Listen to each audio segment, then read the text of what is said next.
Becky Holder, Can't Fire Me, moving into second place, day one here on the lunch break, and a beautiful test. Thank you. I'm so excited about him. Oh my gosh, I can't believe he held it together in there. He went in there and I said, you got some big shoes to fill, buddy, you know. And I felt like he was just with me the whole way. Took a couple of pre-rides to get there this morning, but he's kind of had his game face on, so let's just hope that carries forward across country. Can't Fire Me a bit more exuberant than your old Mount Comet, but he's spending a little time in the field with Comet and maybe getting some advice on how to shine in the dressage ring. Exactly. I guess Comet's been coaching him while they lie in their sand hole together, so, you know, good for him. I mean, what a good boy.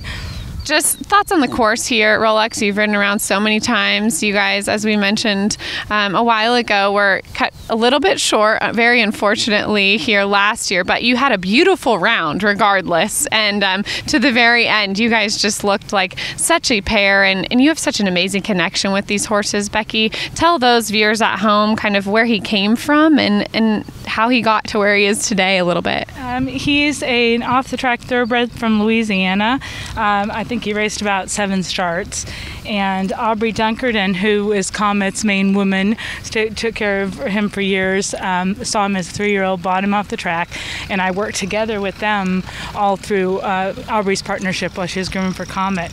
And he was a scrawny little young horse, and he actually grew up into kind of he's a hunk of a guy, and she's like 5'2", and about weighs as much as a grain sack. So it was he was just a little bit too big for her, and I got to take over the ride, and generous ownership from Phil and Melissa Town and my dear husband Tom Holder allowed me to purchase him a couple years ago and kind of carry forward as a horse to sort of stay in the game. And he's just gotten better and better through training.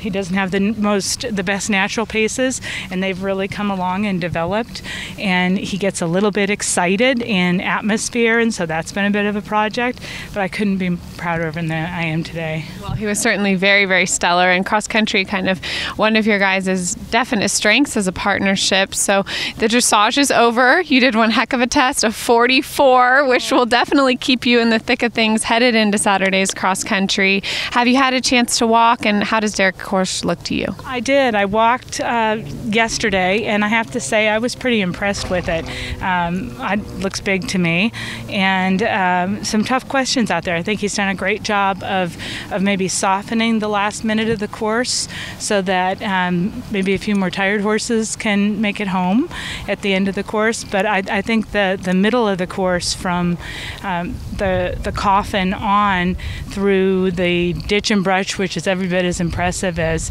the one at Burley, the Centaur's Leap, and then you have the opposite extreme in the canter gears coming back and doing the sunken road. I think the sunken road's quite a question, and will kind of call on horses' ability to really expand and use their scope over the ditch, and then their footwork over the top of the sunken road. And so, I mean, we got our work cut out for us, and I'm looking forward to getting out there and doing a little bit more walking so I can come up with a plan.